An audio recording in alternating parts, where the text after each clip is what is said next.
Donc l'objectif du Codecosol, c'est de promouvoir en Alsace le commerce équitable dans sa définition la plus large, la consommation responsable et l'économie solidaire avec les pays du Sud, donc d'en assurer les formations correspondantes et de proposer conseils et accompagnement aux associations, entreprises et collectivités aussi qui s'engagent dans ces démarches-là. Voilà.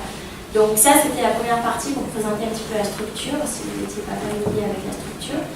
Maintenant, la question qui se pose, c'est quelle est la place du commerce équitable dans le développement et dans les objectifs du millénaire pour le développement. Donc, je tiens à rappeler que 1,3 milliard de personnes vivent encore dans une pauvreté extrême et les 2 tiers de ces personnes sont en fait des paysans issus des producteurs du Sud. Donc, c'est vous dire l'enjeu que représente le commerce équitable pour effectivement réduire la pauvreté. Donc, en fait, la place du commerce équitable dans les EMD, c'est vraiment dans le cadre de l'objectif numéro 1, qui était, comme l'a rappelé Claire Mungui, de réduire la pauvreté, en fait. Donc, aujourd'hui, il n'existe pas d'étude d'impact, une étude d'impact qui pourrait signifier voilà, quels ont été les achievements, voilà, les résultats voilà, qui ont été obtenus dans le cadre des OMD par le commerce équitable. En revanche, il existe donc une cartographie et une analyse des études d'impact du commerce équitable qui date un peu, c'est vrai, de 2010 en fait, mais qui permet d'avoir quand même une idée assez large des études d'impact qui ont été faites sur le terrain, soit sur des filières par rapport à un produit, soit par rapport à des organisations. Mais en fait, il y a une reconnaissance de l'impact du commerce équitable dans la structuration des filières et l'amélioration des conditions de vie des producteurs au Sud, contribuant donc fortement à l'éradication de la pauvreté. Et c'est vrai qu'entre 2000 et 2015, on a vu quand même le mouvement du commerce équitable prendre une envergure à l'échelle internationale, notamment parce que ça s'est beaucoup développé dans les pays européens au niveau des propositions commerciales, en tout cas des produits qui ont été proposés aux citoyens, aux consommateurs, et du fait qu'il y ait eu des financements publics de l'Europe très importants sur ce sujet-là. Donc ce qu'il faut noter, c'est que ces 15 dernières années, il y a quand même une reconnaissance institutionnelle de l'impact du commerce équitable pour le développement. Donc cette reconnaissance par les pouvoirs publics est très importante, notamment une résolution du Parlement européen en 2006 qui reconnaît que le commerce équitable est un instrument majeur pour l'atteinte des objectifs du millénaire pour le développement. Et en 2014, une directive de l'Union européenne sur la passation des marchés publics qui encourage et facilite les achats justement publics en commerce équitable. Donc pour ce qui est de la France, en fait, il y a eu un financement assez important via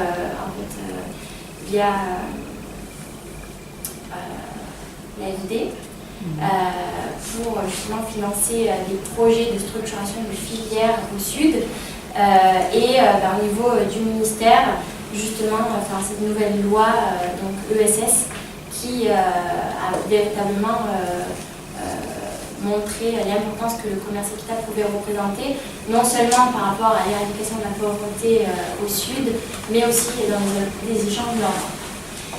Donc le mouvement du commerce équitable, en fait, par rapport justement à la contribution du mouvement du commerce équitable par rapport à la situation post-2015, ça a été véritablement de travailler sur le plaidoyer. Donc on a en fait travaillé sur une campagne internationale qui a réuni plusieurs acteurs, beaucoup d'acteurs. Cette campagne internationale qui s'appelait Beyond 2015, dans laquelle 300 élus français en fait, ont été sollicités pour signer la déclaration au-delà de 2015 de commerce équitable au cœur des OMD. Et en fait, ça a été remis, je pense que cette déclaration signée, à Pascal Canfin et Jean-Michel Séverino, qui ont contribué eux-mêmes justement à la structuration et à la rédaction des propositions. Donc le mouvement du commerce équitable est convaincu que tout cadre qui verra désormais le jour devra se fonder sur le constat que le système actuel est la cause de nombreux problèmes dont nous sommes aujourd'hui témoins, et que l'objectif premier de tout cadre doit être de créer un monde juste et durable, dans lequel chaque personne peut jouir de ses droits fondamentaux, réaliser son potentiel et vivre à l'abri de la pauvreté. donc c'est pas très nouveau, mais on insiste sur ça quand même. Et on insiste sur le fait que 4 éléments doivent être pris en compte dans cet agenda post-2015. Bon, d'une part, que l'équité en fait, doit être reconnue comme une valeur d'ensemble et incluse dans toutes les dimensions, parce qu'elle concerne tous les acteurs de diverses façons. Donc pas seulement les gouvernements, mais aussi le secteur privé, mais aussi la société civile, mais aussi les citoyens. Le commerce est un outil pour un développement durable et en fait ce sont les règles et les pratiques commerciales qui doivent être revues pour faire du commerce un véritable outil de développement qui permette un accès au marché à des conditions équitables. Donc tous les acteurs ont une responsabilité et un rôle à jouer, donc là on s'en tient plus seulement aux États, mais en fait on insiste sur le fait que la régulation elle doit se faire à tous les niveaux de la société, que ce soit par rapport à la RSE pour les entreprises, que ce soit la société civile qui doit aussi travailler sur tout ce qui est transparence et responsabilité, ou les citoyens qui sont engagés à s'appeler davantage. Et enfin, en fait on réinsiste sur le fait que le commerce équitable est une bonne pratique de partenariat pour un développement durable, puisque c'est un partenariat commercial qui est fondé sur le dialogue, la transparence et le respect, et dont l'objectif est de parvenir à une plus grande équité dans le commerce mondial. Voilà, maintenant ce rapport du secrétaire général de l'ONU, qui appelait la route pour la dignité en 2030, mettre fin à la pauvreté, transformer les vies et protéger la planète, donc fait état des 17 objectifs qui ont été évoqués précédemment, et on peut se féliciter de constater qu'effectivement, au lieu de ces 4 objectifs qui concernent de près le commerce équitable, le premier objectif qui est toujours celui d'éliminer la pauvreté sous toutes ses formes et partout, le second objectif qui est d'éliminer la faim, d'assurer la sécurité alimentaire, d'améliorer la nutrition et de promouvoir une agriculture durable. Ensuite, l'objectif numéro 8 qui est de promouvoir une croissance économique soutenue, partagée et durable. Et le plein emploi productif, un travail décent pour tous, et enfin d'instaurer, via l'objectif numéro 12, des modes de production et de consommation durables. Donc on se félicite de ça, cependant on insiste sur le fait qu'il n'y a pas réellement de remise en cause du système, du modèle commerce et développement qui est en fait à l'œuvre depuis l'après-guerre et qui est basé sur le système du libre-échange. Donc l'objectif c'est toujours la priorité à l'ouverture des marchés, à la concurrence et à la concentration de la rente au détriment en fait, des plus petits producteurs. Donc si on reconnaît, s'il y a une reconnaissance réelle de l'impact du commerce équitable, en fait nous, notre questionnement c'est plutôt sur la nécessité de changer de paradigme pour pouvoir changer d'échelle, puisque je le rappelle, il y a quand même 1,7 milliard de personnes qui vivent aujourd'hui dans l'extrême pauvreté. Voilà. Donc c'est bref. Merci Cassandre pour cet exposé de la place du commerce équitable dans les OMD et dans les ODD. On voit que effectivement le fait que vous soyez aussi organisé en collectif, on peut effectivement agir et participer et interpeller aussi les pouvoirs publics sur des questions qui sont aussi essentielles que celles que vous venez de soulever. Est-ce que vous souhaitez poser des questions tant que vous avez encore à l'esprit l'intervention de Cassandre tout de suite, ou vous faites précision? Bon, sachez que le collectif à l'instant aussi à ça, et qu'on est sur Strasbourg, donc voilà. Prêt à voir Donc les enjeux globaux, les objectifs de développement durable qu'on disait, principalement, c'est l'autorisation des femmes à l'égalité femmes-hommes, l'éducation du tournant de la vie, parce que les femmes avec lesquelles on travaille ont entre 20 et 50 ans.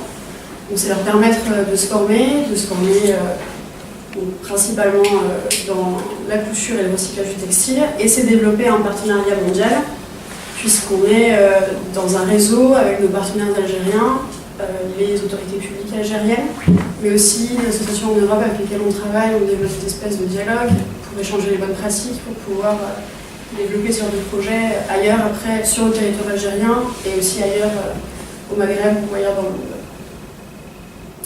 Pour atteindre ces objectifs globaux, nos objectifs concrets dans ce programme, c'est de favoriser l'insertion professionnelle de toujours plus de jeunes femmes via le renforcement de leurs capacités techniques dans la filière de recyclage du textile usagé et de les accompagner vers l'entrepreneuriat. Ensuite, c'est permettre aux populations locales de recycler et d'accéder à des objets d'utilité quotidienne originaux et peu coûteux grâce à un concept de recyclage innovant. Favoriser une dynamique partenariale de réseau via l'appui des partenaires locaux et le transfert de l'expertise des migrants, comme je disais tout à l'heure, qui sont en fait des vecteurs d'innovation et de créativité. Et enfin, il s'agissait de susciter une dynamique partenariale d'échange de bonnes pratiques en capitalisant et en valorisant les enseignements tirés de l'expérience de coopération avec d'autres diasporas de migrants sur Strasbourg et ailleurs sur le territoire algérien. Pour vous parler un peu du contexte, j'ai mis des photos des abords des routes. Alors là, c'est la route Tizi Ouzou Tiziat. C'est comme ça un peu partout dans la wilaya. C'est une zone de montagne, c'est en fait une grande zone de Jura, c'est plein de montagnes partout. 70% du territoire de la wilaya, c'est des pentes supérieures à 10%. Donc les villages se développent sur les collines, les basses montagnes, et ils sont souvent très peuplés et enclavés. Ce qui fait qu'il y a il y a environ 1 300 000 personnes qui vivent sur le territoire, sur 3 000 km de territoire, avec des zones de montagne qui sont inaccessibles, donc personne ne vit. Et des villages qui sont très enclavés parce que souvent, alors, quand il neige, l'hiver il va neiger jusqu'à assez bas et les routes ne sont pas accessibles. Et on a des problèmes comme ça. La population de la wilaya est essentiellement jeune, 54% à moins de 30 ans. Donc ça pose un problème aussi d'accès à l'emploi. Et dans ces 54% de jeunes, les populations les plus touchées par le chômage, donc entre 15 et 24 ans, sont les femmes. Le taux de chômage des jeunes est à 28% et les femmes sont touchées à 38% contre 19% pour les hommes. Donc on a pensé que c'était quand même le plus légitime de travailler avec elles. Surtout qu'en conséquence du poids et de la tradition, ce qui est souvent le cas en zone rurale, les femmes sont marginalisées. Si elles sont en échec scolaire, si elles ne vont pas à l'école ou si elles ne font pas de formation, si elles ne vont pas à l'université, elles se retrouvent à attendre d'être mariées, donc elles doivent rester chez elles. Donc le seul moyen pour elles d'avoir un statut social et d'accéder à leurs droits socio-économiques, c'est de faire de grandes études et des formations. Et il y a assez peu de formations professionnelles de proximité dans la wilaya. D'un autre côté, par rapport à ce tirage de pollution, 300 000 tonnes de déchets usagés sont rejetés par année dans la seule wilaya. Et 70 000 tonnes de ces déchets, ça fait 25%, sont en fait des déchets qu'on pourrait recycler, notamment des déchets d'emballage et des déchets textiles. Une étude lancée par les brigades de la protection de l'environnement, au long de la gendarmerie nationale, a recensé 1360 décharges sauvages. Donc c'est typiquement ça, un peu partout, dans les forêts, ou au niveau du barrage de Taxert par exemple, dont l'eau est un peu polluée. L'eau est polluée à cause des déchets qui vont flotter à la surface. Le problème aussi, du coup, c'est que le personnel n'est pas qualifié. Les récupérateurs ne sont pas clairement identifiés. Et le déversement s'effectue de manière... il n'y a pas d'enfouissement, il n'y a pas de contrôle de l'enfouissement des déchets. Alors, il y a un point positif, parce que c'est pas non plus complètement noir. Le gouvernement algérien a mis en place un programme national de gestion des déchets à partir de 2002. Et il a permis que se mette en place un système de tri, de valorisation, de recyclage, notamment des déchets d'emballage. Et d'après ses propres chiffres, 4 millions de tonnes de déchets ont été collectés et 5 000 décharges anarchiques fermées entre 2012 et 2013. Il y a aussi des systèmes, trois dispositifs différents qui sont mis en place pour accompagner, notamment en zone rurale, les jeunes et notamment les jeunes femmes qui cherchent un emploi, donc par des systèmes de microcrédit. Donc pour nous, ça a été l'optique a été donc de développer dans le recyclage, dans l'économie circulaire, une possibilité d'emploi pour les femmes, donc pour ces femmes-là. Alors ça, c'est les critères de sélection qu'on a déterminés avec le partenaire, la PAM. Il faut que les femmes soient sans emploi, qu'elles résident dans des communes montagneuses et enclavées. Il faut qu'elles soient motivées pour développer des compétences techniques et une microactivité économique dans le domaine de l'économie sociale, solidaire et durable. Il faut qu'elles adhèrent à notre démarche et nos valeurs, c'est-à-dire en partie qu'elles soient un soutien à la communication, à la sensibilisation des villageois. Parce que sans ça, sans sensibilisation, il n'y a pas de collecte et il n'y a pas de prise de conscience. Et il faut également qu'elles soient disposées à ne pas faire une marge trop importante sur les produits qu'elles créent. Parce que l'idée, c'est aussi que les citoyens puissent accéder à des produits d'utilité quotidienne ou des vêtements pas trop chers. On ne veut pas que ça fasse... pas que ce soit trop lucratif en quelque sorte. J'ai fait des petits slides pour les déroulements des activités. Donc, début janvier, on a identifié les attentes et les besoins des femmes, les bonnes pratiques, avec un benchmarking où on a en fait regroupé tout ce qui pouvait se faire en termes de recyclage. On a pisté quelques idées en termes de recyclage du plastique, recyclage de l'aluminium, et on a cherché à savoir ce qui était le moins coûteux et ce qui correspondait plus à ce que les femmes pouvaient et voulaient faire. Et on est tombé sur le recyclage des textiles, puisqu'elles ont une grande partie d'entre elles avaient des femmes avec qui on a travaillé, qui étaient prêtes à développer ces projets, avaient des compétences en couture. Donc ça pouvait être vraiment pour elles un moyen de s'autonomiser, d'avoir envie aussi, d'être motivée à le faire. En avril, la coopérative est née. On a commencé à suivre plus régulièrement, à sensibiliser les élus, les partenaires et à développer, à recadrer et à faire tout ce qu'il y avait besoin de faire au début du projet. On a aussi monté un atelier de création d'emplois, de valorisation du parcours et de valorisation de la personne dans une démarche professionnelle avec Rachida Bouer, qui est conseillère à Pôle emploi ici, une grande région algérienne. Puis en mars 2014, avec Farid Mera, qui est styliste à Strasbourg et qui a une miraculeuse et qui travaille en partenariat avec le Secours Populaire, on a monté cette formation en mars 2014 sur la transformation et la customisation. Donc une formation qui a permis aux femmes vraiment d'apprendre sur les compétences techniques du recyclage du textile usagé. Ensuite, à la fin de la formation, elles ont exposé à Tizi Ouzou, au centre de la ville, pour la journée de la femme, le 8 mars. Et bon, c'était la photo du début, mais je vous montrerai les créations de toute façon. Puis en août 2014, s'est montée une formation de fabrication d'objets de première utilité à partir de chutes inutilisables. Donc pour ce qui restait de déchets textiles qui ne pouvaient pas être utilisés directement, c'était l'idée de pouvoir faire des chiens pour les portes, par exemple, pour bloquer l'air. Et plein de petits objets comme ça avec des chutes, faire du rembourrage de coussins pour pouvoir développer encore leur activité.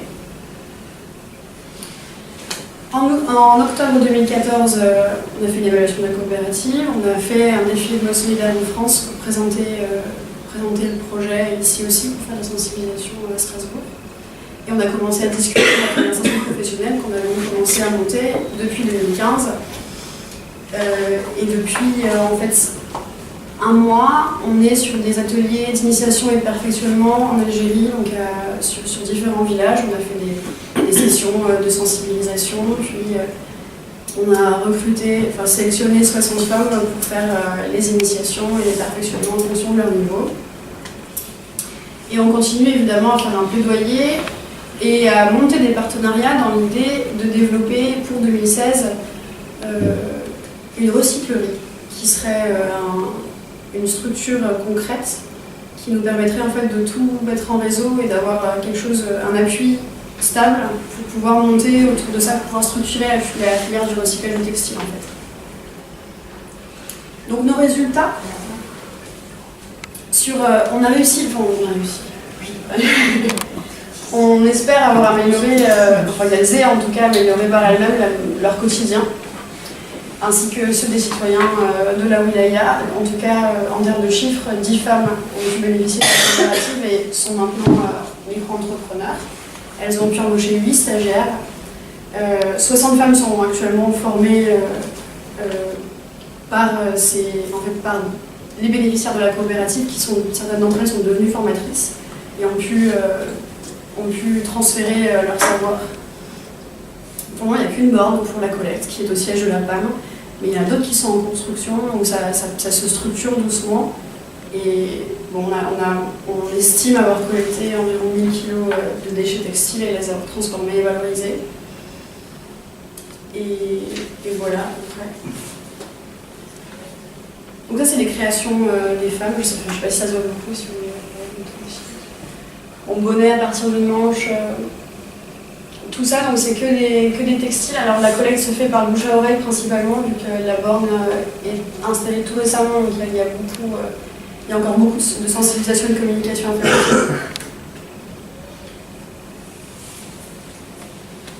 Et dans les perspectives, donc, comme je vous disais, l'idée c'est de créer une recyclerie, de structurer la filière du recyclage du textile et de sensibiliser la population plus pour pouvoir faire une collecte vraiment efficace, pour qu'il y ait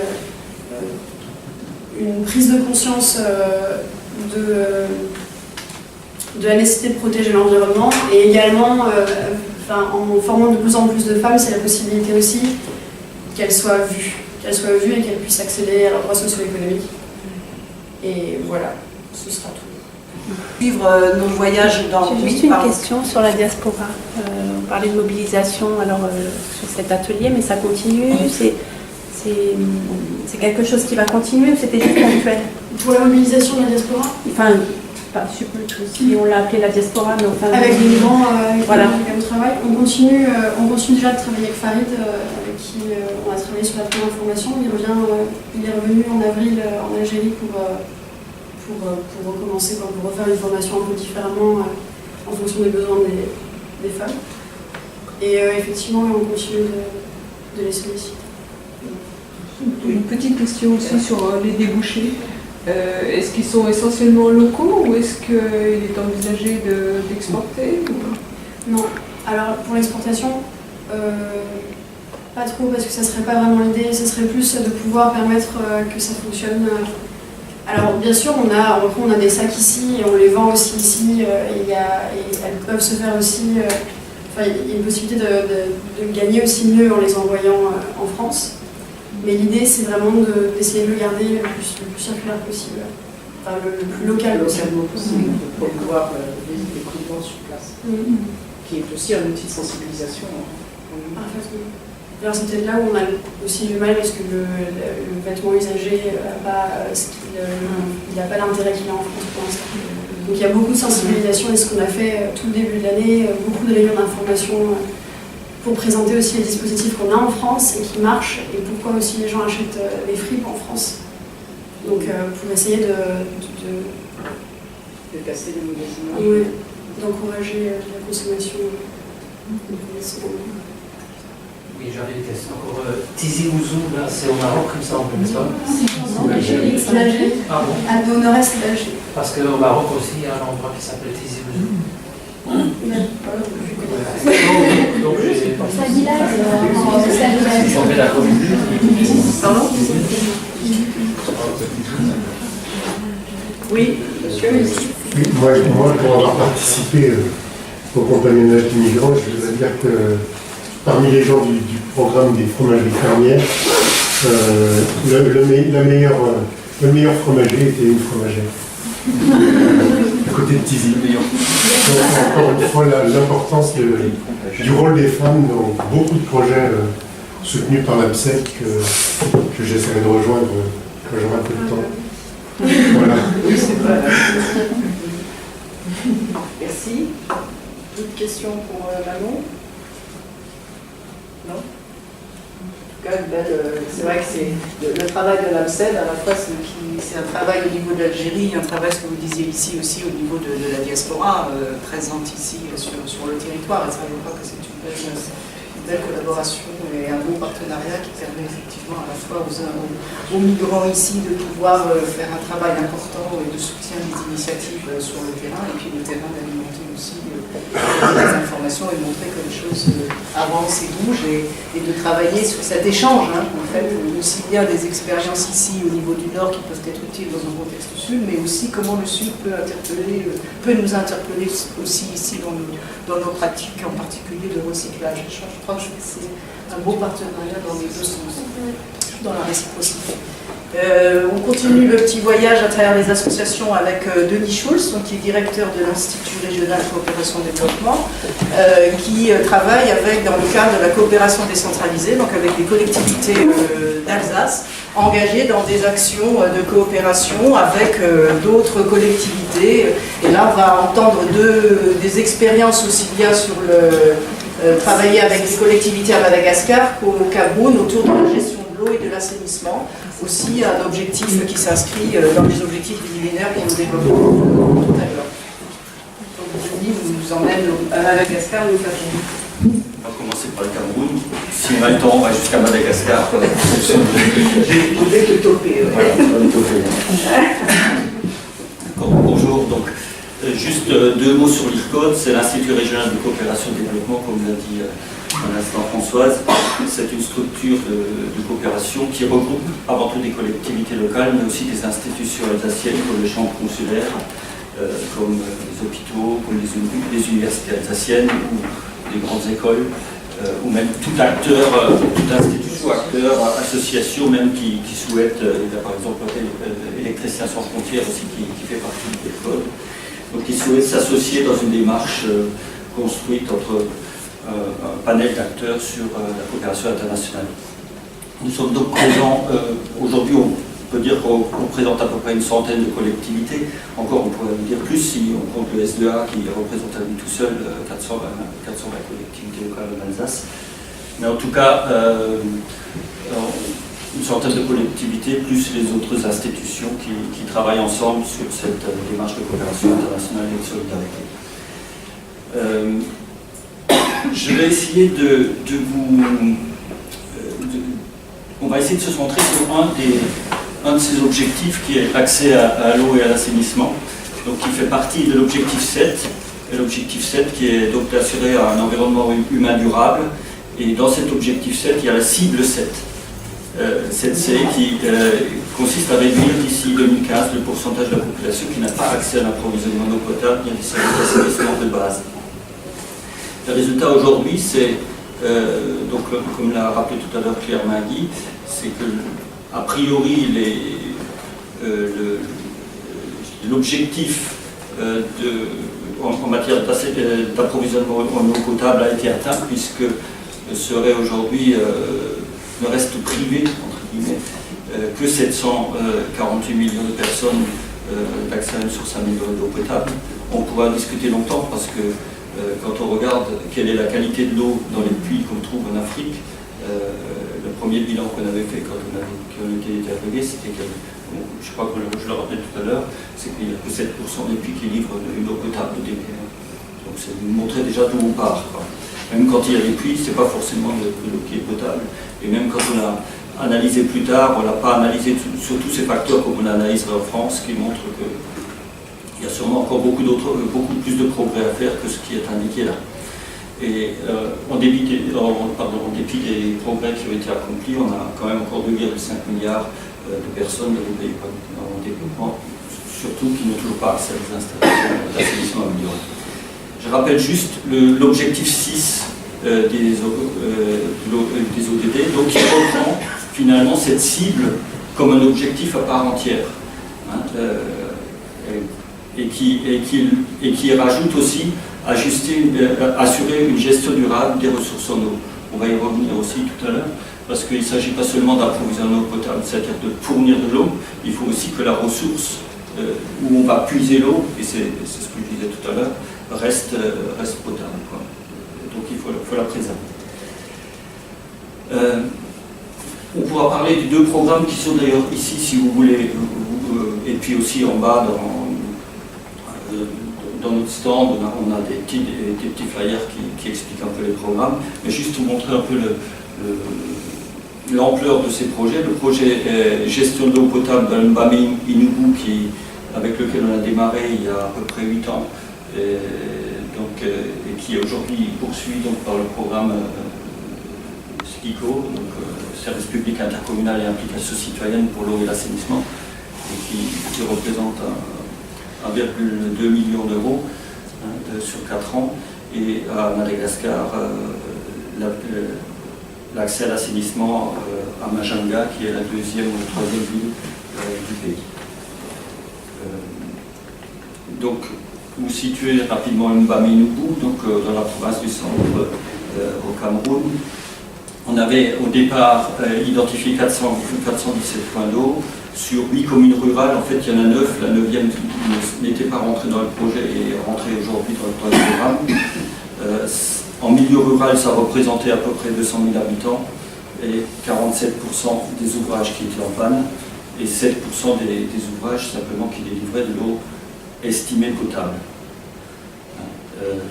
Alors, quelques éléments de diagnostic, parce que en fait ce qu'on essaie de montrer aussi à travers cette présentation, c'est que finalement, c'est de montrer un peu toute la complexité à avancer entre une situation qu'on découvre et qui est, je dirais, ce que je vous présente là, c'est ce que vous allez rencontrer un peu partout en Afrique.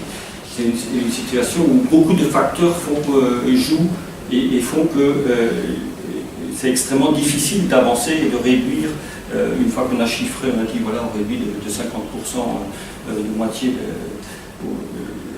le nombre de personnes qui n'ont pas accès à l'eau potable, mais c'est pas si évident que ça parce qu'il y a beaucoup de facteurs. Donc, et d'abord, ce qu'on constate, c'est une multiplicité d'intervenants et aucune coordination d'action au départ. Une multiplicité d'intervenants, c'est que chacun vient faire son puits, son type de pompe, et puis un repart, et puis on n'a pas forcément de pièces détachées qu'on va payer après pour faire l'entretien. Ni même d'organisation qui permet d'accéder à une filière qui permet de retrouver des pièces détachées. Une inégale répartition des ouvrages sur le territoire, c'est-à-dire souvent c'est concentré le long de la route et ceux qui sont derrière sont un peu plus oubliés. Donc le fonctionnement, donc 47% qui sont en panne. Pas de comité de gestion, personne qui s'en occupe, même si au départ ça avait été mis en place, ben, quand on arrive sur le terrain finalement ça ne fonctionne pas. Aucun contrôle pratiquement sanitaire de l'eau, et donc bien sûr quand on fait des analyses, une mauvaise qualité générale de l'eau.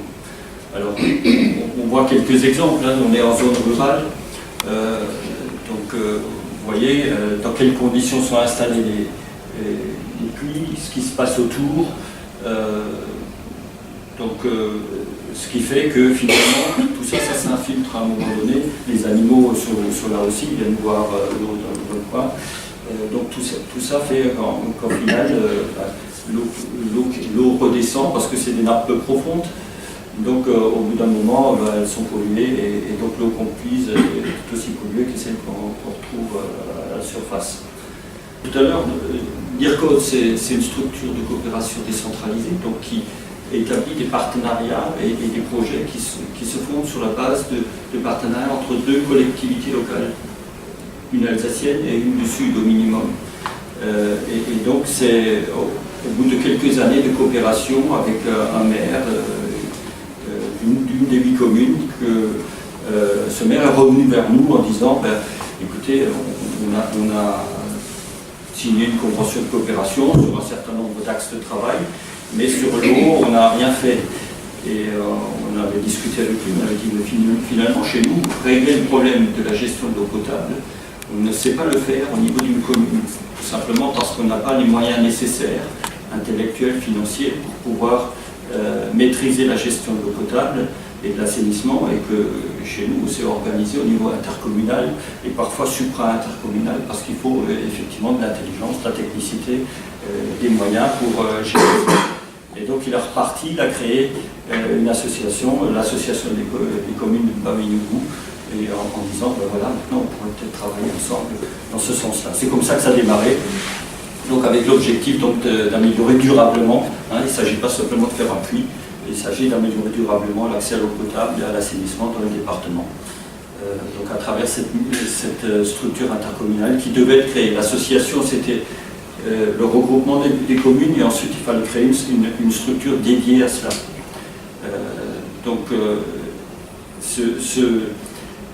Alors, quand on crée une structure comme ça intercommunale, il faut aussi que l'État ait mis en place la législation qui permette de la créer. Donc, il faut qu'on s'inscrive dans des lois de décentralisation qui venaient juste de naître, mais qui n'avaient pas les décrets d'application. Et jusqu'à aujourd'hui, la loi n'est pas totalement blindée. Bon, ça arrive aussi chez nous un peu. Donc on avance, je veux dire, un peu en défrichant, et en même temps, on a associé l'État, en aidant l'État lui-même à réfléchir sur ce qu'il faut mettre en place en matière de décentralisation pour que l'eau puisse être gérée, puisque l'eau est, comme tout le monde le sait, une ressource décentralisée. On ne va pas chercher l'eau à 300 km, en général on la cherche localement,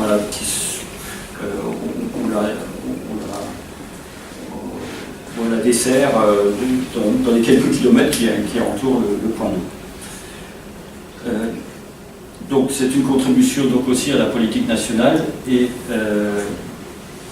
donc vous voyez aussi tout de suite ce que ça donne lorsqu'on monte un programme comme ça, le nombre d'acteurs qu'il faut mobiliser, dont il faut tenir compte pour que les choses fonctionnent. Donc les communes nous ont demandé d'organiser cela. Donc vous avez tout en haut les communes de l'association des communes du Bas-Minibou, qui sont les commanditaires et qui sont en relation avec les bénéficiaires que nous, qui sont les habitants. On a, pour faire ce travail-là, mobilisé des financements qui sont à gauche, les bailleurs, l'Union européenne, l'Agence française de développement, les communes elles-mêmes qui participent, le SDEA, qu'on a mobilisé sur ça, à la fois au niveau financier, mais aussi au niveau de sa compétence technique, l'Agence de l'eau Meuse, et puis l'IRCOD qui a contribué par ses ressources propres.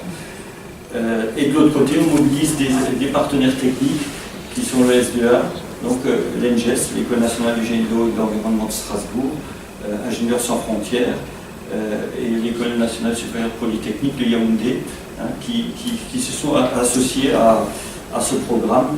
Et en dessous de l'IRCOD, vous trouvez l'IRA Cameroun, qui est aussi une ONG spécialisée dans l'accompagnement de projets d'eau et d'assainissement au Cameroun, avec qui on a travaillé, qui elle-même, au contact de ce programme, a renforcé ses compétences propres pour développer encore l'action dans le pays. Et vous voyez qu'on était en contact, on est toujours en contact avec le ministère en charge de l'administration territoriale et de la décentralisation, et celui de l'eau et de l'énergie, et aussi d'autres programmes de coopération internationaux qui travaillaient sur le territoire. L'idée, c'était vraiment de mettre tout le monde dans le pot, et dans ce que vous voyez tout en bas, le CDE, le comité de développement de l'eau, c'était un comité qu'on a construit avec les communes, qui rassemble l'ensemble de ces acteurs pour discuter de ces orientations, mais aussi tous les usagers à la base qui sont censés bénéficier du projet. Donc on associe aussi ce qu'on appelle la société civile classiquement, en tout cas les usagers. Donc le programme comportait un certain nombre de travaux de réhabilitation et de construction d'ouvrages. Ça c'était pour montrer à la fois qu'on avait une répercussion concrète sur le terrain, mais bien sûr, donc vous voyez déjà la différence entre ce que vous avez vu tout à l'heure, voilà un autre exemple, entre ce qu'on a trouvé et le même site rénové, protégé, pour que, avec des pompes, avec des pièces détachées référencées, et on a d'ailleurs poussé les acteurs locaux à choisir entre au maximum 2 pompes sur les 13 qu'il y avait au départ, les plus simples à réparer, celles qui avaient un dispositif d'approvisionnement le plus régulier possible, pour pouvoir ensuite entrer dans une phase de gestion de tout cela.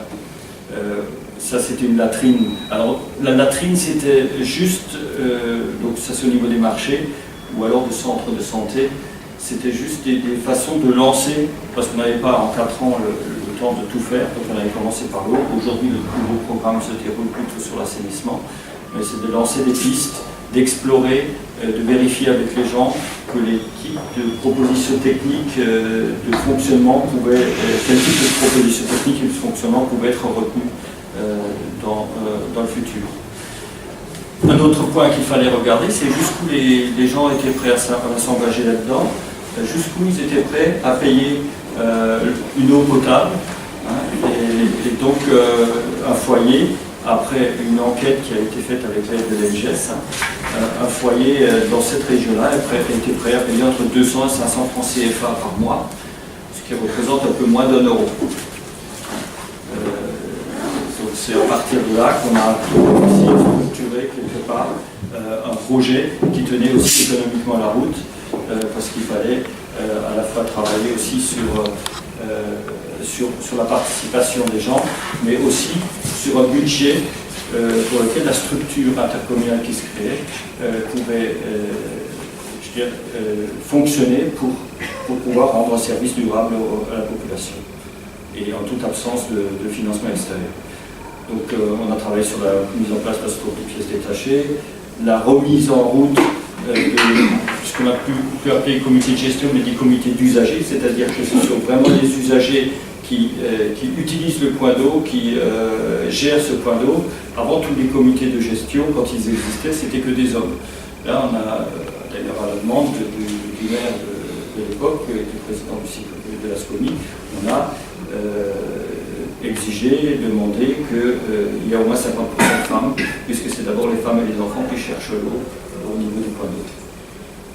Et puis, donc on a aidé à la création des comités d'usagers, à la formation de ces comités, des campagnes annuelles d'analyse de l'eau qui ont été lancées, et puis la mise en place, juste avant la fin du projet, en 2010, du syndicat des communes du Bas-Ménébou, le SICOMI, qui ont été signés avec en présence de l'État, parce que l'État était aussi très recherché dans cela.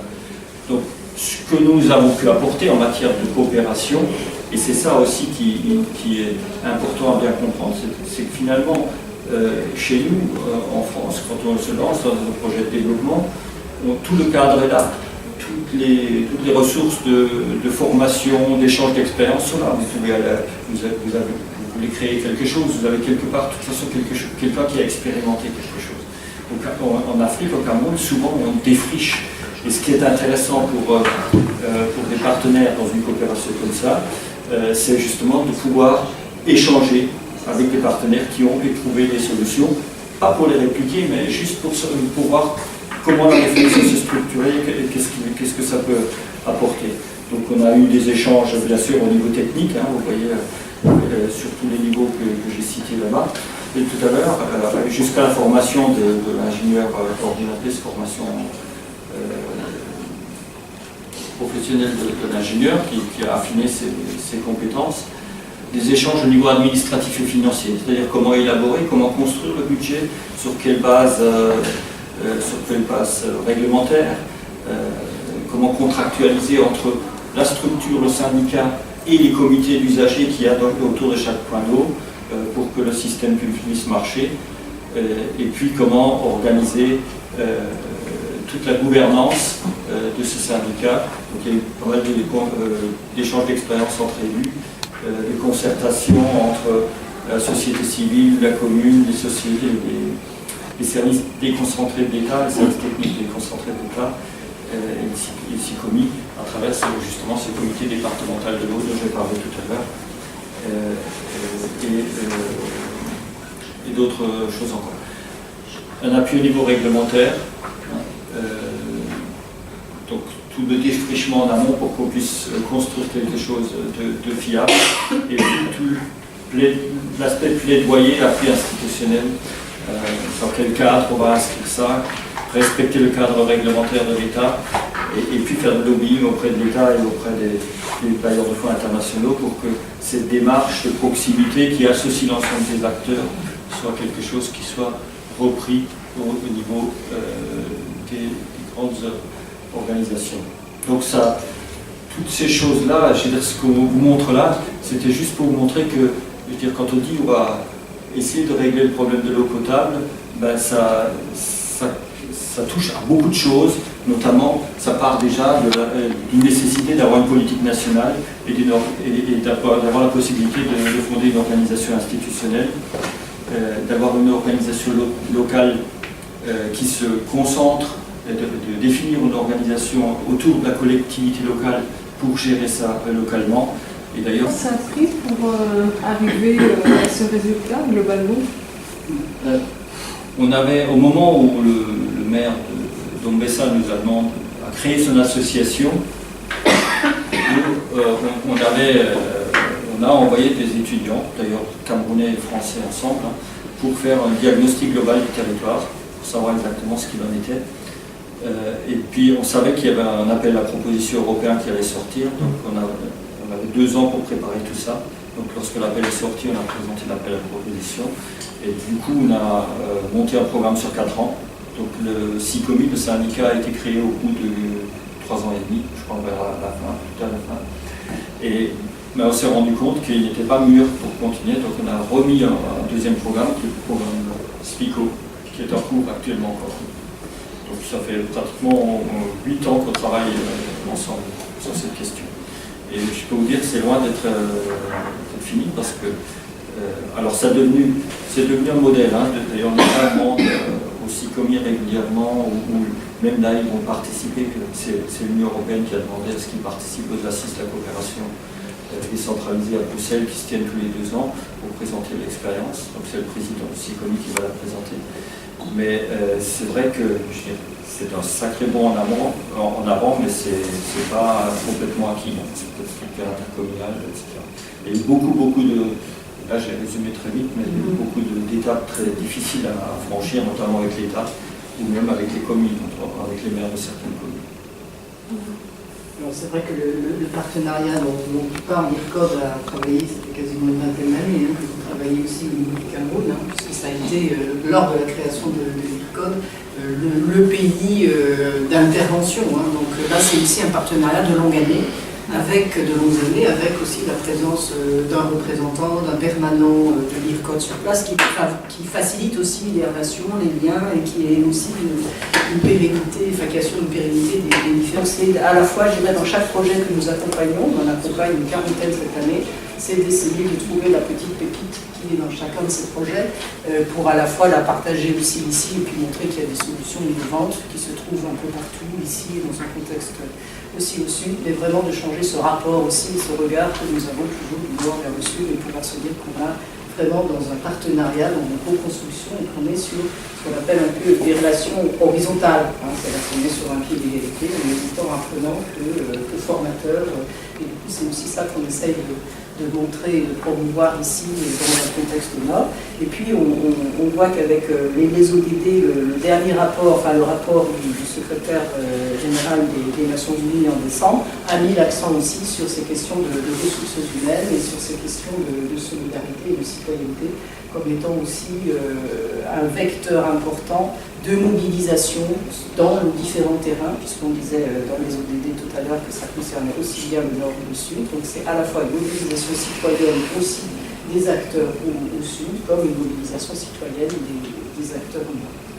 Donc voilà, mais je ne vais pas rentrer plus en détail, parce qu'on est déjà très avancé. Est-ce que vous avez, par rapport à cet après-midi, où vous avez une succession, une présentation à la fois de projets, un éclairage par Claire Magny sur ce que sont ces objectifs du millénaire pour le développement et ce que vont être ces ODD, parce que je pense que on va tous en entendre parler. Est-ce que vous avez eu des éclairages, des questions, des réponses à vos questions?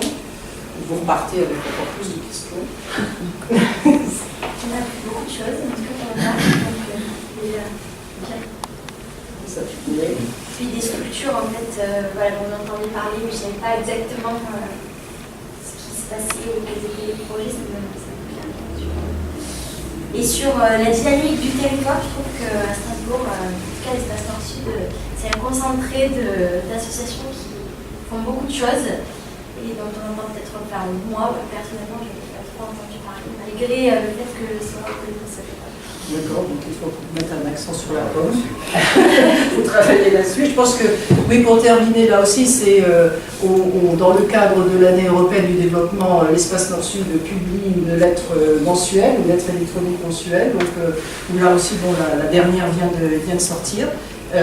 Donc si vous souhaitez la recevoir, vous pouvez nous laisser vos adresses mail. Donc ça veut dire que l'année européenne du développement, vous avez tous les mois une thématique. Donc le mois de mai est consacré à la question paix et sécurité. Le mois d'avril était consacré à une question concernant la santé, etc. Donc chaque mois, les associations de l'espace Nord-Sud communiquent, présentent leurs actions en fonction de la thématique mise en avant par l'année européenne du développement, et puis des initiatives aussi continuent tout au long de l'année pour fêter l'année européenne du développement. Il y aura une manifestation sur des questions de mobilisation aussi des citoyens européens, puisque c'est aussi ça l'intérêt de l'année européenne aussi, c'est de faire connaître au grand public les enjeux du développement. Il y aura des actions qui seront menées ici en Alsace, qui seront menées notamment à Paris en juillet prochain sur les questions de comment on peut mobiliser les jeunes citoyens dans les actions de développement, donc avec différents collectifs avec lesquels nous participerons, le CNAD, la GEP, le Clon Volontariat, et puis France Volontaire, etc., où nous avons eu la chance d'obtenir un appel d'offres concernant la question de l'éducation au développement et à la solidarité internationale. Donc là, avec des partenariats, c'est une conférence qui est à Paris, mais qui permettra de mobiliser des acteurs du Sud et des acteurs du Nord autour de cette question de citoyenneté. Voilà, je ne sais pas si... Donc on peut vous rendre attentif à continuer à vous informer, à vous ouvrir à ces questions de citoyenneté, à voir comment est-ce que l'Europe s'engage et soutient les différents projets que vous avez entendus, vus, présentés. Souvent l'Union européenne aussi intervient, c'est le cas des projets notamment de coopération décentralisée de Paris Fort. Je pense qu'avec l'AMSEL aussi vous avez des financements européens, c'est le cas aussi du Coleconsol, c'est le cas aussi du CEFOL, donc là aussi c'est un acteur important pour soutenir les différentes initiatives. Merci d'avoir pris ce temps. Si vous avez une ultime question, mon espace Nord-Sud se trouve 17 rue Boston, dans le centre commercial de l'Esplanade. Il y a une question qui est adressée à l'organisme de lycée Olé du Col. Oui. C'est juste pour savoir, concernant vos actions au Cameroun, ou bien même dans Madagascar, est-ce que vous avez les dialogues au niveau de l'État, donc du gouvernement, des sensibilisations, parce que j'imagine que travailler simplement sur le terrain avec vos propres moyens peut sembler insuffisant pour le Cameroun et puis lorsque Alors deux réponses. On n'a pas vocation à travailler sur tout le pays. Hein. Ça part d'une coopération entre deux collectivités locales. Là, c'était entre Umbessa et Célestat au départ. Puis après, le SDEA s'est créé la Fédéral Sud. Voilà le départ. Donc ensuite, et c'est vrai que quand on fait de la coopération entre collectivités locales, la collectivité c'est quelque part le prolongement de l'État, en France comme au Cameroun. Je prends cet exemple-là. Donc forcément, je veux dire, on s'inscrit dans des relations bilatérales de coopération qu'il faut que nous respections. Déjà nous, je veux dire, on ne peut pas intervenir dans un pays, et en tout cas, même si ce n'était pas une obligation, en tout cas c'est une philosophie d'action, on ne peut pas intervenir dans un pays en ne tenant pas compte de la réalité politique et institutionnelle de ce pays. D'ailleurs, ça ne tient pas debout à terme si vous ne tenez pas compte. Donc, on est bien sûr aussi dans cette relation-là, c'est-à-dire nos actions, à la limite, on n'y va pas si on n'est pas d'accord, mais nos actions, elles sont d'abord dans le prolongement d'actions internationales de la France. Et donc, forcément, on est aussi dans la discussion en permanence avec l'État français sur place, à travers les ambassades, mais aussi avec les ministères qui sont concernés. Justement aussi parce que une expérience, quelle qu'elle soit, qu'elle soit intéressante ou pas, une expérience reste toujours une expérience. Si elle n'est pas valorisée et diffusée, ça amène quelque chose peut-être localement, mais je pense que ce n'est pas durable si ça ne s'inscrit pas dans un contexte plus large. Merci Denis pour ces précisions. On va peut-être s'arrêter là. Merci à vous tous d'avoir pris ce temps. Merci à Claire.